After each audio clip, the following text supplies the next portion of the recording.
সুপ্রিয় দর্শক বন্ধুরা, আজকে আমরা এই ভিডিওর মাধ্যমে দেখে নেব যে অটোক্যাড ইউজ করার সময় আমাদের যে বেসিক প্রবলেমগুলো ফেস করতে হয়, তো সেই প্রবলেমগুলোর সলিউশন আমরা খোঁজার চেষ্টা করব। তো চলুন শুরু করা যাক। অটোক্যাড ইউজ করার সময় আমাদের প্রায় সকলেরই কিছু না কিছু প্রবলেমের সম্মুখীন হতে হয়। তো সেই প্রবলেমগুলো আজ এই ভিডিওর মাধ্যমে সম্পূর্ণ দেখে নেব যে কিভাবে তার সমাধান করা যায়। তো আপনারা ভিডিওটি অবশ্যই শেষ পর্যন্ত দেখবেন। এই ভিডিওটি দেখে নিলে আপনাদের আর অটোক্যাড নিয়ে প্রবলেম থাকবে না। তো চলুন শুরু করা যাক। তো আমরা এখন আমাদের অটোক্যাড স্ক্রিনে আছি। দেখুন, এই যে এটা হচ্ছে টুলবার।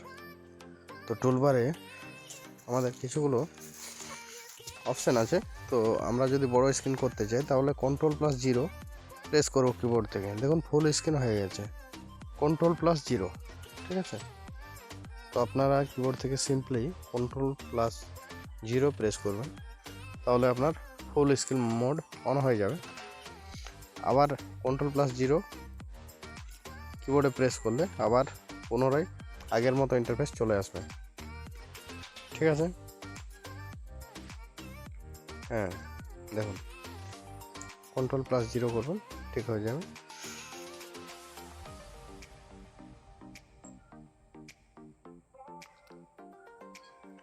এরপরে এখানে যাব, এই যে ডাউন অ্যারো আছে, এখানে একবার ক্লিক করব। এখান থেকে দেখুন ওয়ার্ক স্পেস, এই ওয়ার্ক স্পেসে ক্লিক করবেন। অটোক্যাডে যে স্ক্রিনটাতে কাজ করি এটাকে ওয়ার্ক স্পেস বলে। এখানে ড্রাফটিং অ্যান্ড অ্যানোটেশন আছে, এই অপশানটা একবার চেঞ্জ করে দেবেন। ড্রাফটিং অ্যান্ড অ্যানোটেশন থেকে 3D মডেলিং করবে, তো তারপর আবার ড্রাফটিং অ্যান্ড অ্যানোটেশন করে দেবেন। দেখবেন তাতেও এই প্রবলেমের সমাধান হয়ে যাবে আর কি। তো দেখুন আমি এখন 3D মডেলিং ওপেন করেছি। আবারও এখানে গিয়ে drafting and annotation mode on করে দেবো, তাহলে আমার ওই যে টুলবারগুলো ছিল হাইড হয়ে গেছিলো Ctrl+0 এন্টার করার পর, সেগুলো আবার পুনরায় চলে এসছে, ঠিক আছে। এরপরে আমরা নেক্সট প্রবলেম দেখে নেব রিবন, ঠিক আছে। এখানে দেখুন রিবন আর রিবন ক্লোজ আছে। আমরা রিবন ক্লোজটা করে দেখাচ্ছি। কিবোর্ড থেকে রিবন ক্লোজ লিখে এন্টার করবেন। দেখুন তাতেও আমাদের কিন্তু ওই টুলবারের যে লাইনগুলো সেগুলো সব হাইড হয়ে গেছে। তো এটা রিটার্ন পাওয়ার জন্য আমরা কিবোর্ড থেকে রিবন লিখে এন্টার করব, তাহলেও চলে আসবে। তো আমরা 3টা পদ্ধতিতে দেখালাম, Ctrl+0, আর ওখানে ড্রাফটিং অ্যান্ড অ্যানোটেশন এবং রিবন ক্লোজ। এরপরে দেখবো আমরা কমান্ড লাইনকে কিভাবে হাইড করে। দেখুন এখানে কমান্ড লাইন হাইড লেখা আছে। কিবোর্ড থেকে কমান্ড লাইন হাইড লিখে এন্টার করব, ইয়েস করব, তাহলে দেখুন কমান্ড লাইন হাইড হয়ে গেছে। কমান্ড লাইন যদি আমাদের অটোক্যাডের মধ্যে না থাকে তাহলে আমাদেরকে অনেক সমস্যার সম্মুখীন হতে হয়। তো কমান্ড লাইন যদি কারো হাইড হয়ে যায় তাহলে এখান থেকে Ctrl+9 শর্টকাট আছে, Ctrl+9 এন্টার করবেন, তাহলে হাইড হয়ে যাবে। আরেকবার ক্লিক করলে শো হয়ে যাবে, ঠিক আছে। দিয়ে এখান থেকে দেখুন স্টার্ট ড্রয়িং, এই যে পেজ আছে সেপারেট, এখান থেকে পেজ নেওয়া যায়, এক বা একাধিক পেজ। তো কোনো সময় আমাদের এটাও যদি হাইড হয়ে যায় বা হাইড করার থাকে তাহলে সেটা কিভাবে করব একবার দেখে নেওয়া যাক। এর জন্য আমরা ভিউয়ে যাব, এখানে ভিউয়ে গিয়ে রাইট ক্লিক করব। রাইট ক্লিক করে এখানে দেখুন ফাইল ট্যাব আছে, এই ফাইল ট্যাবটাকে অফ করে দিন, তাহলে ওখানে আর ড্রয়িং 1 2 যে দেখাচ্ছে ওগুলো দেখাবে না, ঠিক আছে। দেখুন দেখাচ্ছে না, আবার অন করুন, দেখুন চলে আসবে ফাইল ট্যাবটা, ঠিক আছে। এবং এখানে যে সমস্ত অপশানগুলো অন আছে সেগুলো দেখাচ্ছে। ইউসিএস আইকন যেমন আমার অন আছে, ইউসিএস আইকন মানে XYZ, এই যে এটাকে ইউসিএস আইকন বলে, ইউজার কোঅর্ডিনেট সিস্টেম। তার পাশে আছে দেখুন ভিউ কিউব, যেটা 3D মডেলিংয়ে কাজে লাগে। Top, left, right, upper down, view cube.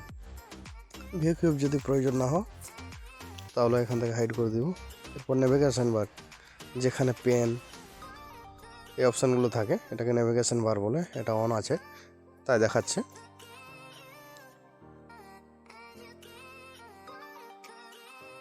Next দেখে নেব, এখান থেকে ডাউন এরোতে ক্লিক করে show menu bar. Menu bar যদি হাইড করা থাকে এখান থেকে শো মেনু বার করবেন, তাহলে মেনুর অপশানগুলো দেখাবে। দেখুন এখানে file, edit, view, insert, format সমস্ত কিছু আছে আর কি। শর্টকাটের মধ্যে ইনসার্টে যা অপশান আছে সমস্ত পেয়ে যাবেন। তো ওখান থেকে মেনু বার হাইড আনহাইড করা যায়। দেখুন সমস্ত অপশান এখানে আছে। মডিফাই যাব, মডিফাই গেলে সব কিছু দেখতে পাবো। তো এখান থেকে শো মেনু বারটাকে হাইড মেনু বার করে দিই, তাহলে আগের মতো হয়ে গেল। এরপর দেখুন এখানে ইউটিউবের মতো একটা সিম্বল আছে, মিনিমাইজ প্যানেল বাটন, ঠিক আছে। এখানে ক্লিক করবেন, তাহলে লেখার অপশানগুলো ছোট বড় হতে থাকবে, যার যেমন প্রয়োজন সেই হিসাবে করে নেবেন, ঠিক আছে। আর যারা যারা এখন আমার চ্যানেলটি সাবস্ক্রাইব করেননি, অনুগ্রহ করে চ্যানেলটি সাবস্ক্রাইব করে পাশে থাকা বেল আইকনে ক্লিক করুন সবার আগে নোটিফিকেশন পাওয়ার জন্য। আর যাদের সাবস্ক্রাইব করা আছে তাদেরকে অসংখ্য ধন্যবাদ। নেক্সট দেখে নেব, একটা রেক্ট্যাঙ্গেল নিলাম। দেখুন এখানে আপনার অবজেক্ট স্ন্যাপ কাজ করছে না। তো অবজেক্ট স্ন্যাপের জন্য FN মানে ফাংশন কি প্লাস F3 কিবোর্ডে প্রেস করলেই এটা অন অফ হয়ে যায়। আর এখানে অপশান আছে শর্টকাট, এটা অন করে দেবেন, তাহলে ট্রেকিং শুরু হয়ে যাবে। আর শর্টকাটের জন্য DS এন্টার মারতে হয়, ঠিক আছে। দেখুন এখন ট্রেক করছে ও স্ন্যাপ। কাজ করার সময় আমাদের এটা বিশেষ প্রয়োজন লাগে আর কি। ভিডিওতে আমি যেভাবে দেখাচ্ছি সেভাবে আপনারা ফলো করুন, সমস্ত প্রবলেমের সমাধান দেওয়া আছে এখানে। আর এখানে যে যে অপশানগুলো আপনার লাগবে টিক মেরে দেবেন, তারপরে ওকে করবেন, তাহলে সেগুলো কাজ করবে। দেখুন এখানে মিড পয়েন্ট শো করছে।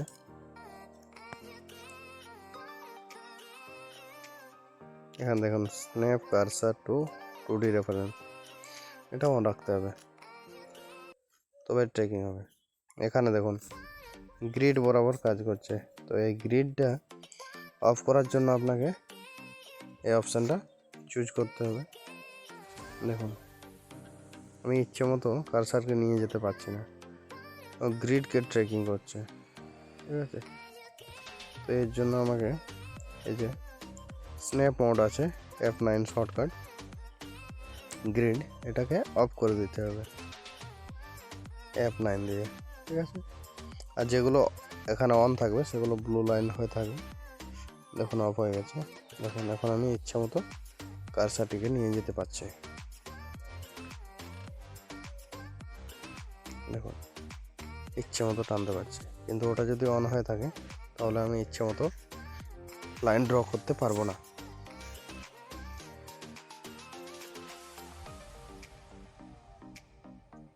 এখানে দেখুন অর্থ মোড আছে, শর্টকাট হচ্ছে F8।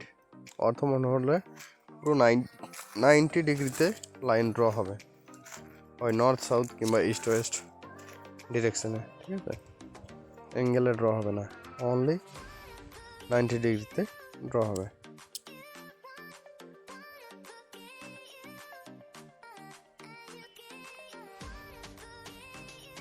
দেখুন এখানে যে বিল্ডিংয়ের প্ল্যানটা আমি দেখাচ্ছি,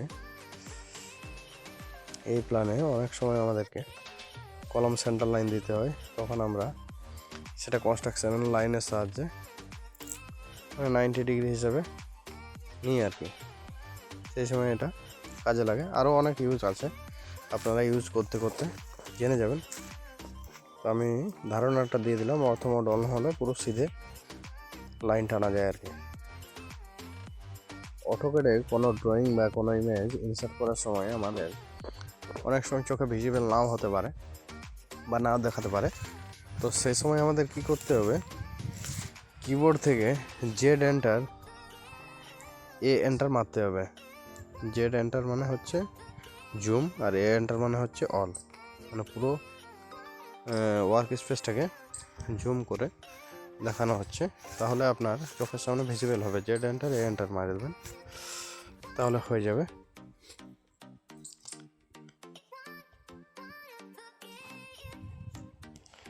দেখুন, আমরা কোনো যখন বিল্ডিং প্ল্যান বানাই তখন সর্বদা আমরা চেষ্টা করি রাইট অ্যাঙ্গেলে বা 90 ডিগ্রিতে রুমগুলো কাটার চেষ্টা করি। কোনো সময় প্লটের যদি ধরন একটু টেড়া বেঁকা হয় তখন সেক্ষেত্রে চেঞ্জেস আসে, না হলে পুরো 90 ডিগ্রিতে আমরা ড্রয়িং করে থাকি, সবাই করে আর কি। তো জুম অল এটাও একটা বিশাল প্রবলেম, যেটা সমাধান আপনাকে দেখালাম।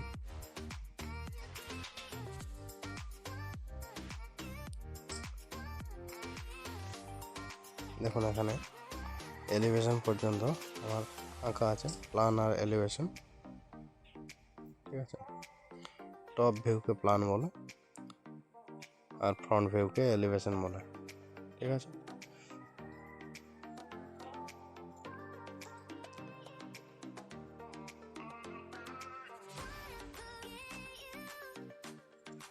এখন জুম করলে চলে আসছে। আপনি কত যদি স্ক্রল করে ছোট করে দেন, তাহলে জুম করলে কিন্তু চলে আসবে, ঠিক আছে।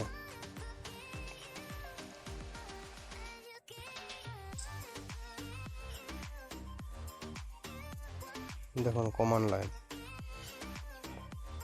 এখানে দেখুন একটা অপশান আছে, এটা আপনার যদি অন থাকে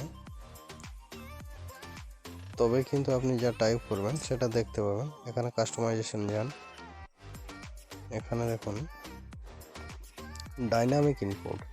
এই ডাইনামিক ইনপুট যদি আপনার অন থাকে তবেই কিন্তু কারসারের কাছে আপনি যদি কোনো কিছু টাইপ করেন সেটা শো করবে, যেমন আপনার স্ক্রিনে দেখতে পাচ্ছেন শো হচ্ছে।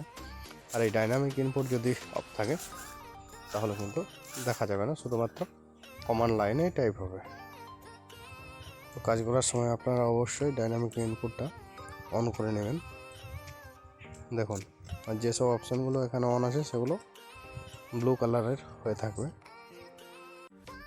দেখুন, ডাইনামিক ইনপুট অফ থাকলে কিন্তু কমান্ড লাইনেই টাইপ হবে, কারসারের কাছে হবে না। তো কারসারের কাছে যদি আপনার টাইপ হয় তো আপনার কাজ করতে অনেক সুবিধা হবে আর কি, তাই এটা অন করে রাখবেন।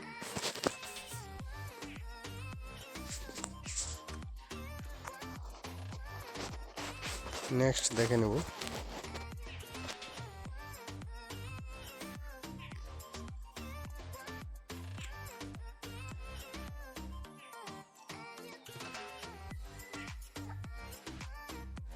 হ্যাঁ, যে ক্রস হেয়ার আছে না, ক্রস হেয়ারের মাঝে যেটা থাকে সেটাকে পিক বক্স বলে, আর যে ক্রসের মতো থাকে সেটা ক্রস হেয়ার, ঠিক আছে।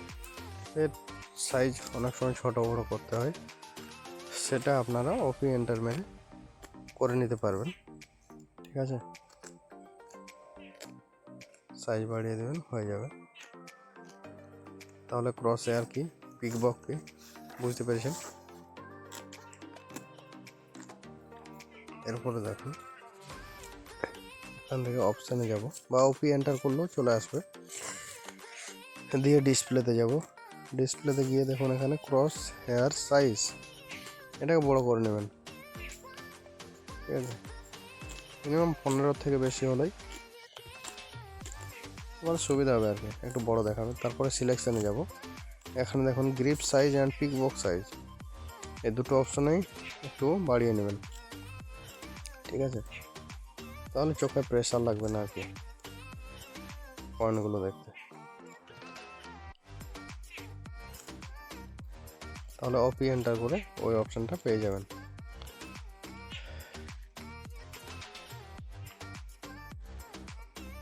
আপনাকে আরেকটা কথা বলে রাখি, আপনারা যখন এই অটোক্যাডে কাজ করবেন সবসময় চেষ্টা করবেন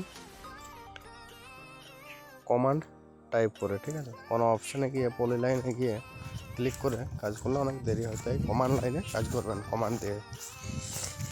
এখানে দেখুন সিলেক্ট করার দুটো পদ্ধতি আছে, রাইট টু লেফট এবং লেফট টু রাইট। দেখুন লেফট টু রাইট সিলেক্ট করলে যতটা জায়গা পুরো কভার করবে সেটাই সিলেক্ট হবে, আর রাইট টু লেফট যদি করা হয় তো যে জায়গাটার উপর টাচ করে যাবে পুরোটাই সিলেক্ট হয়ে যাবে। দুটোর মধ্যে এটাই পার্থক্য। এটা হচ্ছে cross section method, right to left. ঠিক আছে, এভাবে সিলেক্ট করতে পারেন। লাইনে ক্লিক করলে পুরোটা সিলেক্ট হয়ে যাবে। চেষ্টা করবেন ক্রস সেকশন মেথডে সিলেক্ট করাটাই ভালো হবে আপনার। দেখুন এভাবে সিলেক্ট করবেন, আর এভাবে সিলেক্ট করলে যে যে পোর্শনগুলো পুরো সিলেক্ট হবে শুধুমাত্র সেটাই সিলেক্ট হবে, পুরো যেটাতে কভার করবে না সেটা সিলেক্ট হবে না। দেখুন আমি হাফ সিলেক্ট করেছিলাম, সিলেক্ট হয়েছিল না, কিন্তু দেখুন হাফ সিলেক্ট করছি সিলেক্ট হচ্ছে না, কিন্তু রাইট টু লেফট সিলেক্ট করলে একটু অল্প যদি সিলেক্ট হয় পুরোটা সিলেক্ট হয়ে যাবে। দুটোর মধ্যে এটা পার্থক্য। প্র্যাকটিস করবেন, ভিডিও দেখে দেখে বুঝতে পেরে যাবেন।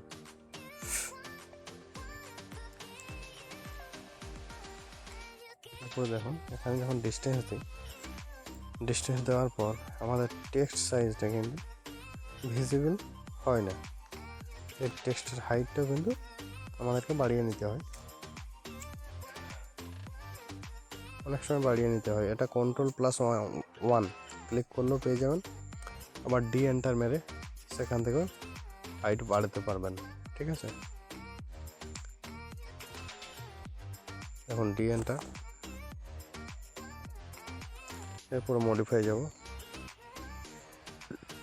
এখানে দেখুন কি লিখছে ডাইমেনশন স্টাইল ম্যানেজার, মডিফাই যাব। মডিফাই যাওয়ার পর টেক্সটে যাব,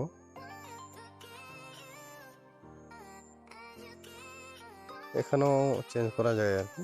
এই যে ওভারঅল স্কেল, এখানে স্কেল ছোট বড় করলো ওখানে কিন্তু ছোট বড় হয়ে যায়। 1 থেকে 10 করে দিলাম, দেখুন বড় হয়ে গেছে। এটাও করতে পারেন, না হলে টেক্সটে গিয়ে টেক্সটের সাইজ বড় করে দেবেন, তাও হবে, যেটা আপনাদের পছন্দ।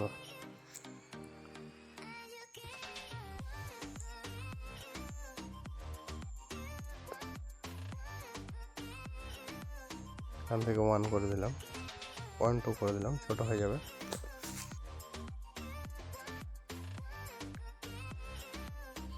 ইউজ ওভারঅল স্কেল, এখানে আমরা ভ্যালুটা একবার বাড়িয়ে দেখি, 10 করে দিলাম, দিয়ে ওখানে সেট কারেন্ট করে ক্লোজ করে দিলাম। দেখুন টেক্সটের সাইজ কিন্তু আমাদের বড় হয়ে গেছে। ঠিক আছে, এরপর এখানে আমরা ইউনিট সেট করব, তার জন্য UN এন্টার মারব। ফিট ইঞ্চিতে কাজ করার জন্য আর্কিটেকচারাল, মিটার কাজ করার জন্য ডেসিমাল, এরপর 0 ফিট 0 ইঞ্চ নিয়ে নেব। এরপর এখানে রেক্ট্যাঙ্গলে ক্লিক করে বা REC এন্টার মেরে আমাদের কাঙ্ক্ষিত মেজারমেন্টগুলো দিয়ে দিব, দিয়ে এন্টার করব, তাহলে আমার কিন্তু প্লটটা ড্র হয়ে যাবে। ঠিক আছে, দেখুন একটা রেক্ট্যাঙ্গেল আমার এখানে হয়ে গেছে। ডাইমেনশন নেওয়ার জন্য DAL এন্টার বা DLI এন্টার দিয়ে ফার্স্ট ক্লিক সেকেন্ড ক্লিক করবেন, তাহলে ডাইমেনশন শো করবে। কিন্তু এখানে দেখুন আমার ইঞ্চিতে দেখাচ্ছে আর কি, পুরোটাই ইঞ্চিতে দেখাচ্ছে, ফিটে দেখাচ্ছে না, 366 ইঞ্চি দেখাচ্ছে। তো এর জন্য আমরা ডি এন্টার মারবো, আবার মডিফাই যাব, মডিফাই গিয়ে প্রাইমারি ইউনিট দেখুন লেখা আছে, প্রাইমারি ইউনিট, কিংবা এখান থেকেও চেঞ্জ করা যায়।